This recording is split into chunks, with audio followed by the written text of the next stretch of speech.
Hello students, welcome to chemical science. और आज हम डिस्कस करने वाले हैं ग्रीन्स थ्योरम। तो स्टूडेंट, ग्रीन्स जो थ्योरम होती है, it is a extended form of Stokes theorem and Gauss divergence theorem. तो इसको इस तरीके से समझ सकते हैं। तो it is an extended form of Gauss divergence theorem and Stokes theorem. So हमारे पास फ्रॉम, अगर हम गॉस डाइवर्जेंस थ्योरम से ग्रीन्स थ्योरम को प्रूव करेंगे स्टूडेंट, तो आपको दिखेगा first and second form of Gauss theorem, Green's theorem. Okay, so Gauss divergence theorem हमारे पास वॉल्यूम इंटीग्रेशन का रिलेशन सरफेस इंटीग्रेशन से होता है। This is volume integration of divergence of A vector into dv, okay, equal to A dot ds। Okay, surface integration. So इससे हमारे पास जो Green's theorem आएगा स्टूडेंट, वो इस तरीके से मिलेगा हमें, phi del square psi minus psi del square phi into DV, और सरफेस इंटीग्रेशन होगा student phi del psi over del N minus psi del phi over del N into ds। This is the first and second form of Green's theorem बोला जाता है। One by one हम इनको proof करेंगे। First part में हमारे पास first and second form of Green's theorem को प्रूफ करेंगे with the help of Gauss divergence theorem. Okay, second जो हमारे पास प्रूफ होगा student from the Stokes theorem. तो Green's theorem in a plane, अगर हमें Green's theorem in a plane को डिस्कस करना है स्टूडेंट, तब हम स्टोक्स थ्योरम का यूज करेंगे। तो स्टोक्स थ्योरम क्या होता है स्टूडेंट, हमारे पास this is curl of A dot ds equal to closed surface line integration of a dot ds. Okay, with the help of Stokes theorem we will prove the Green's theorem in a plane. This is closed line integration m dx plus n dy equal to surface integration del n by del x minus del m by del y dx dy। अब देखो बहुत आसान है इसको remember रखना। कैसे? देखिए यहाँ पर हमारे पास m का जो डिफरेंशिएशन होगा स्टूडेंट, यहाँ पर n का डिफरेंशिएशन x के रेस्पेक्ट में होगा, तो n हमारे पास यहाँ पर है और n से मल्टीप्लाई में हमारे पास dy। सो dy को रहने देंगे, तो n के बदले यहाँ पर dx से इसका डिफरेंशिएशन करेंगे, माइनस फिर हम लिखेंगे m। तो m का डिफरेंशिएशन होगा स्टूडेंट y के रेस्पेक्ट में, और बीच में माइनस साइन अप्लाई करेंगे और dx dy लिख लेंगे। इसके बाद स्टूडेंट हम डिस्कस करेंगे फ्रॉम गॉस डाइवर्जेंस थ्योरम। हम इस ग्रीन्स थ्योरम को प्रूफ करेंगे इनटू डीवी। हमें ये प्रूफ करता है स्टूडेंट, बहुत आसान है, और इसको हम एक और नाम से जानते हैं स्टूडेंट, ग्रीन्स आइडेंटिटी। बिकॉज ये इलेक्ट्रोस्टैटिक्स में बहुत काम की चीज है स्टूडेंट। जब हम इमेज मेथड को डिस्कस करेंगे, वहां पर हम इस आइडेंटिटी को डिस्कस करेंगे। ठीक है, याद रखना। तो स्टूडेंट, गॉस डाइवर्जेंस थ्योरम हमारे पास इंटीग्रेशन a डॉट ds है। ओके, और this is equal to volume integration of divergence of a into v dv लिखते हैं। ओके, तो यहां से स्टूडेंट लेट हम कंसीडर करते हैं, लेट हमारे पास जो हम a वेक्टर कंसीडर करेंगे स्टूडेंट, यहां पर this is phi del of psi. ठीक है, हमने यहां पर दो स्केलर फंक्शन चूज किए। Let we have two scalar function. तो यहां पर जो स्टूडेंट, जो हमारे पास phi and psi are the scalar functions. ठीक है, स्केलर फंक्शंस हैं जो कि कंटिन्यूअस हैं। These are continuous and differentiable functions. Differentiable function, देखिए कंडीशंस हैं इन दो फंक्शंस की कि ये हमारे पास स्केलर फंक्शंस हैं। स्केलर पॉइंट फंक्शन कह सकते हैं student, these are scalar point functions. Okay, so और कंटिन्यूअस और डिफरेंशियल फंक्शंस है। ठीक है, तो चलिए स्टार्ट करते हैं। अब क्या करना है स्टूडेंट, हमें इस ए वेक्टर की वैल्यू को यहां पर रखना है।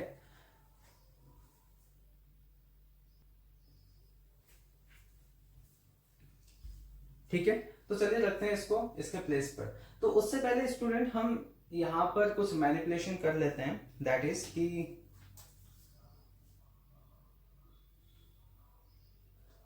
तो इस वैल्यू को हम यहां पर रख लेते हैं। तो दैट मीन्स कि हमारे पास क्लोज्ड सरफेस इंटीग्रेशन ए के प्लेस पर लिख सकते हैं, this is phi del of psi लिखेंगे। ओके, क्लियर है। और ये हमारे पास एक वेक्टर फंक्शन मिलेगा डॉट ds वेक्टर। क्लियर है स्टूडेंट इतना। और नेक्स्ट हम यहाँ पर रखेंगे स्टूडेंट इंटीग्रेशन, ये दिस इज वॉल्यूम इंटीग्रेशन है, और यहाँ पर डेल लिखेंगे और यहाँ पर a के प्लेस पे लिख देंगे स्टूडेंट ये वाला function, this is phi del and psi. Okay, तो स्टूडेंट यहाँ पर हम आइडेंटिटी यूज करेंगे। आइडेंटिटी हमारे पास होगी del dot F any vector A. तो आइडेंटिटी को किस तरीका से यूज करते हैं देखिए, सबसे फर्स्ट हम इस स्केलर फंक्शन को पहले लेंगे और फिर डेल डॉट ए लिखेंगे। क्लियर है। और फिर इसके बाद स्टूडेंट हम यहाँ पर प्लस का साइन अप्लाई करेंगे और फिर हम यहाँ पर ए वेक्टर लिखेंगे और फिर डॉट प्रोडक्ट अप्लाई करेंगे, डेल ऑफ फंक्शन लिखेंगे। तो समझ में आया किस तरीका से लिखा। तो पहले हमने इस f को पहले लिख लिया और डेल ऑपरेटर अप्लाई किया डॉट ए, है ना, इसको हमने आगे ले लिया और इस पे ए वेक्टर पे अप्लाई किया प्लस। ठीक है, फिर हमने क्या किया स्टूडेंट, ए वेक्टर को पहले ले आए, ए वेक्टर को पहले ले आए, फिर हमने क्या किया, इसको कांस्टेंट कंसीडर किया और इसका डिफरेंशिएशन किया। तो हमने यहाँ पर देखिए डेल ऑफ एफ। तो नॉर्मल जो डिफरेंशिएशन होता है स्टूडेंट उसी को यहाँ पर फॉलो किया है। ठीक है, यहाँ से हम क्या करने वाले हैं, इस आइडेंटिटी को हम यहाँ पर यूज करेंगे। तो आइडेंटिटी को यूज करने के लिए हमने क्या करना है स्टूडेंट, यहाँ पर फर्दर हम इसी को लिखेंगे यहाँ पर, तो फाई डेल ऑफ साई लिखेंगे, ओके, इनटू डी एस लिखेंगे equal to.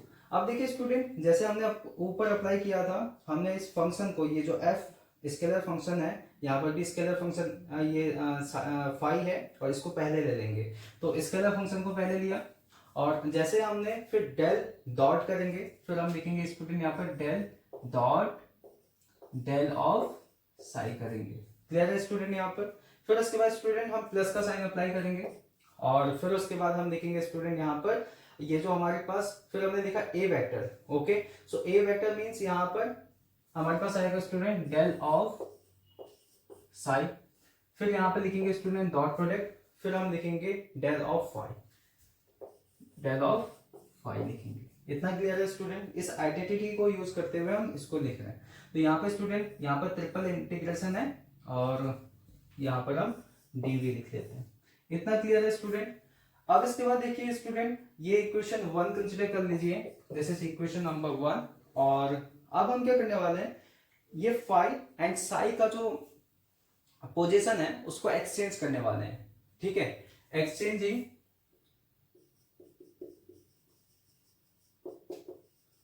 The position of phi and psi. Phi and psi की पोजीशन को हम क्या करेंगे, इंटरचेंज कर लेंगे स्टूडेंट। तो हमारे पास नया एक्सप्रेशन इस तरीके से बन जाएगा, this is double integration S और हम लिखेंगे this is psi del of phi, okay, और dot D S vector. Clear है, इक्वल टू। अब देखिए यहाँ से जहां पर फाई है वहां पर हम साई रखेंगे। तो हमारे पास स्टूडेंट अगले स्टेप में ये इसको हम डेल स्क्वायर कर लेंगे, okay, this gives del square psi. तो यहाँ से स्टूडेंट हमारे पास दिस गिव्स वॉल्यूम इंटीग्रेशन और हमारे पास phi del square of psi मिलेगा, बिकॉज यहाँ पर डेल डॉट डेल हमारे पास डेल स्क्वायर हो जाएगा। ओके, और फिर यहाँ पर प्लस लिखेंगे स्टूडेंट। सो फर्स्ट में हमने एक्सचेंज करना था, है ना, तो यहाँ पर हो जाएगा साई और यहाँ पर मिल जाएगा हमें फाई। सो इसके बाद स्टूडेंट देखिए यहाँ पर इसके प्लेस पे क्या मिलेगा हमें, this is del of phi dot del of psi. It is clear. और यहाँ पर डीवी लिखेंगे स्टूडेंट। इतना क्लियर है। This is equation number 2, this is equation number 2। अब क्या करने वाले हैं स्टूडेंट, हम इक्वेशन 1 में से इक्वेशन 2 को सब्सट्रैक्ट करेंगे। ठीक है, तो हम यहां पर करेंगे student subtracting equation 1 from subtracting equation 2 from 1। Okay, so equation first हमारे पास है स्टूडेंट ये, और इसमें से हम इक्वेशन सेकंड को माइनस करेंगे तो हमारे पास इस तरीका से आएगा। तो उस एक्सप्रेशन को हम लिखने वाले हैं, this is phi del of psi. ठीक है, और फिर माइनस लिखेंगे स्टूडेंट हम साई डेल ऑफ फाई लिखेंगे। इंटू डी एस वेक्टर लिखेंगे। क्लियर है स्टूडेंट? और दिस इज सरफेस इंटीग्रेशन हमारे पास होगा, क्लोज्ड सरफेस इंटीग्रेशन। और स्टूडेंट इसके बाद हम नेक्स्ट क्या लिखेंगे? हाँ, इसके बाद लिखेंगे हम इसी टर्म को लिखने वाले हैं। तो देखिए स्टूडेंट, यहाँ पर अगर हम इन दोनों टर्म्स को देखें तो अगर हम इस इक्वेशन में से इस इक्वेशन को माइनस करेंगे तो हमारे पास देखिए ये वाला टर्म तो कैंसिल आउट नहीं होंगे। ओके, सो इस टर्म को हम इस तरीका से भी लिख सकते हैं स्टूडेंट, इन शॉर्ट अगर लिखें, और this gives the del square psi value. Okay, so यहाँ से स्टूडेंट ये वाले टर्म्स तो कैंसिल आउट नहीं होंगे, तो हमारे पास देखिए यहाँ पर ये दोनों टर्म्स कैंसिल आउट हो जाएंगे। तो कैंसिल आउट होने के बाद तो finally we get the answer, the volume integration. Okay, और हमें मिल जाएगा phi del square psi minus psi del square phi और ओवर वॉल्यूम इंटीग्रेशन डीवी। इतना क्लियर है स्टूडेंट? अब स्टूडेंट इसके बाद नेक्स्ट हमारा जो स्टेप बचता है वो यहाँ पर, इसके बाद हम किस तरीका से लिखेंगे?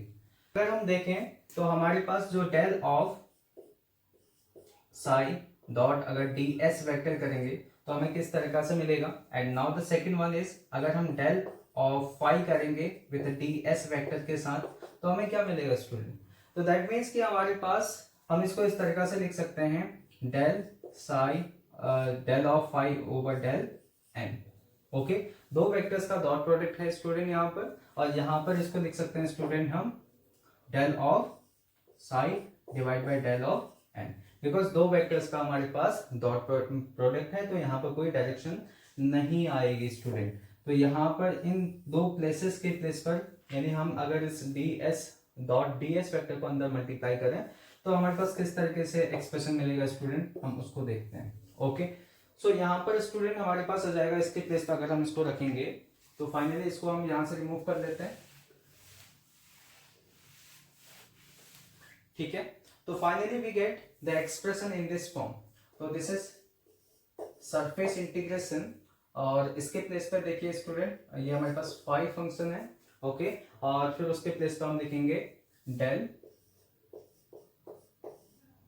Sai by del N minus, और फिर हमारे पास साई है और del phi by del N लिखेंगे। ओके, और यहाँ पर इसका होगा स्टूडेंट सरफेस इंटीग्रेशन डीएस। अब यहाँ पर कोई डॉट प्रोडक्ट नहीं आएगा। ओके, सो डॉट प्रोडक्ट नहीं आएगा स्टूडेंट, तो नॉर्मली हम डीएस लिखेंगे। ओके, सो इसके बाद नेक्स्ट जो हमारे पास राइट हैंड साइड में है वो as it is remain same. तो यहाँ पर वॉल्यूम इंटीग्रेशन होगा स्टूडेंट, और हम लिखेंगे phi del square of psi minus psi del square of phi लिखेंगे।